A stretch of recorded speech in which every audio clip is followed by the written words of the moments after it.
वैशाली से बातें करते हुए सौम्या अपने ख्यालों में खोई हुई थी। उसे इसी तरह सोच में डूबा हुआ देखकर वैशाली ने सौम्या के कंधे पर अपना कंधा टकराते हुए मुस्कुरा कर कहा, क्या मैडम, ज्यादा ही खोई हुई हो? लगता है साहिल की याद आ रही है। अरे वीडियो कॉल कर लिया करना, या फिर ऐसा कर, उसको सरप्राइज देने के लिए दिल्ली चली जा। अचानक तुझे वहां देखकर एकदम हैरान हो जाएगा। थोड़ा सोचकर फिर आगे बोली, अगले महीने तो उसका बर्थडे भी आने वाला है ना, क्यों ना तब उसको सरप्राइज देने के लिए तू दिल्ली पहुंच जा। सच में कितना मजा आएगा, मुझे तो सोचकर ही बहुत अच्छा लग रहा है। और फिर हो सकता है उसके बाद जब तेरा बर्थडे आए तो साहिल भी तुझे सरप्राइज देने यहां आ जाए। फिर अपनी ही बातों पर हंसकर पिछले साल की बातें याद करते हुए सौम्या से कहने लगी, तुझे याद है पिछली बार मैंने और भाई ने तुझे और साहिल को मिलवाने के लिए कितनी प्लानिंग की थी? वैशाली की बातें सुनकर सौम्या आश्चर्य से उसे देखने लगी और बोली, तुझे याद है? मुझे लगा कि तू विनय के साथ रहकर सब भूल गई है और तुझे अब केवल विनय की ही याद रहती है। सुनकर वैशाली खूब तेज हंस पड़ी और कहा, तू भी ना कुछ बच्ची जैसी हो गई है। साहिल तुझसे दूर क्या चला गया, बेमतलब कुछ भी सोचती रहती है। ऐसा कैसे हो सकता है भला कि हम लोग तेरा या साहिल का बर्थडे भूल जाएं? हाँ, ये अलग बात है कि मैं अपना बर्थडे सेलिब्रेट नहीं करती हूँ, पर इसका मतलब ये नहीं कि तेरा बर्थडे भी सेलिब्रेट ना करूं। कहकर वैशाली हंसने लगी। फिर आगे बोली, अच्छा तुझे पता है, एक सीक्रेट है मेरे पास, वो अभी तक किसी को भी नहीं पता। बताऊं तुझे? वैशाली की इतनी बातों को सुनकर सौम्या का मूड थोड़ा अच्छा हो चुका था, तो वो भी खुश होकर पूछने लगी, हाँ बताना, क्या सीक्रेट है? वैशाली थोड़ा शर्मा कर बोली, अपने एग्जाम के बाद अगले दिन मैं विनय के साथ उसके रूम पर रुकी थी। सोच, पूरी रात अकेली, केवल मैं और विनय। वैशाली की इस बात को सुनकर सौम्या बहुत हैरान हो गई और एकदम चिल्लाकर बोल पड़ी, क्या? कैसे? मतलब किसी को पता नहीं चला? और घर में क्या बोलकर गई थी? वैशाली हंसते हुए बोली, अरे वही अपना पुराना बहाना। मैंने अपनी मम्मा से बोल दिया था कि वो जो हॉस्टल वाली फ्रेंड्स है ना, वे सब जिद कर रही हैं कि एक रात उनके साथ रुक जाऊं। कह रही थी कि अभी एग्जाम खत्म हुए तो रात में मूवीज वगैरह देखेंगे साथ में। बस, तो मम्मा ने हाँ कर दिया।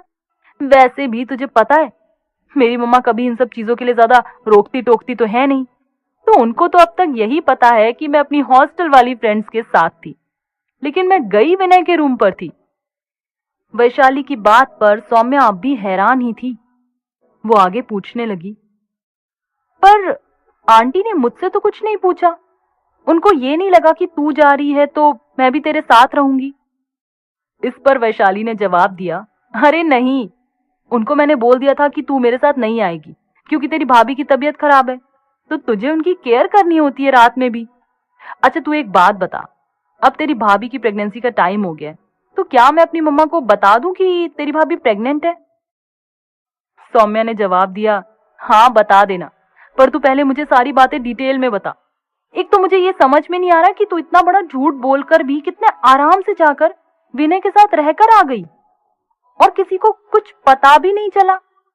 यहां तक कि अगर तू मुझे नहीं बताती तो शायद मुझे तो कभी पता नहीं चलता। और दूसरा ये बता कि रात भर तुम दोनों अकेले रहे, कुछ हुआ नहीं तुम दोनों के बीच में? मतलब मुझे विनय इतना तो शरीफ नहीं लगता कि अकेले होने का फायदा ना उठाया हो उसने। वैशाली ने थोड़ा शर्माते हुए मुस्कुरा कर जवाब दिया, अरे इसमें फायदा उठाने वाली क्या बात है? हम दोनों एक दूसरे से प्यार करते हैं और पूरी तरह एक दूसरे को अपना मान भी चुके हैं। जितना विनय का मन था साथ रहने का, उतना ही मेरा मन भी था। तुझे पता है, जब मैं सुबह विनय के पास से वापस आ रही थी तो ऐसा लग रहा था कि मैं आधी वहीं रह गई हूं और मेरा केवल आधा हिस्सा मेरे रूप में मेरे घर जा रहा है। 2 दिन तक तो इतनी खोई खोई सी रही कि किसी से ज्यादा बात भी नहीं की। वैशाली अपनी बात पूरी कर पाती तभी सौम्या बीच में ही बोल पड़ी, तूने मुझे बताया क्यों नहीं? अब बता रही है इतने दिनों बाद। वैशाली ने जवाब दिया, अरे तब से मिलना कहाँ हो पाया है, और ये बात तुझे फोन पर बताती क्या? पता चला तू तो सुने ना सुने, पर मेरी मम्मा जरूर सुन लेती। शायद घर से ही निकलना बंद हो जाता फिर तो। कहते कहते वैशाली थोड़ा सीरियस हो गई और आगे बोली, दिलों के रिश्ते भी ना कितने अजीब होते हैं। जिस इंसान से जुड़ जाए उसके सिवा पूरी दुनिया में कोई अपना ही नहीं लगता। तू जानती नहीं, विनय की मुझे बहुत फिक्र भी रहती है। लगता है कि बस उसके साथ ही रहूं, उसकी केयर करूं और उसके साथ अपनी वो लाइफ एंजॉय करूं, शादी के बाद वाली जो लाइफ होती है। मुझे तो वो सब सोचकर भी बहुत अच्छा लगता है। अब जैसे तेरी शादी हो जाएगी जब साहिल से, तो तुम लोग कितना एंजॉय करोगे। कोई डर नहीं, जब चाहो जहां चाहो घूमने जाओ और एक दूसरे से जितनी चाहे उतनी बातें करो। जब वो शाम को ऑफिस से लौट कर आए तो तू उसका इंतजार करे, उसके लिए सज संवर कर घूमे, उसकी पसंद का खाना बनाए। ये सब कुछ सोचने में कितना अच्छा लगता है। काश मैं भी विनय के लिए सब कुछ कर पाती।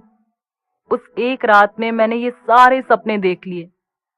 अब पता नहीं ये सपने कभी पूरे भी हो पाएंगे या नहीं।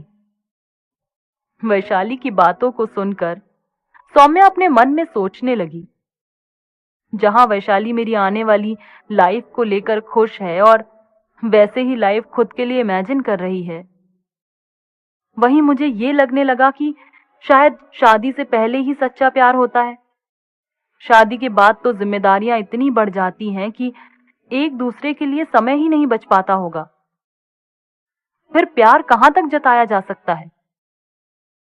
अपने विचारों से बाहर निकलते हुए सौम्या ने वैशाली से आगे पूछा, अरे तू ये सारी बातें छोड़, तू तो मुझे ये बता कि तुम दोनों में क्या हुआ।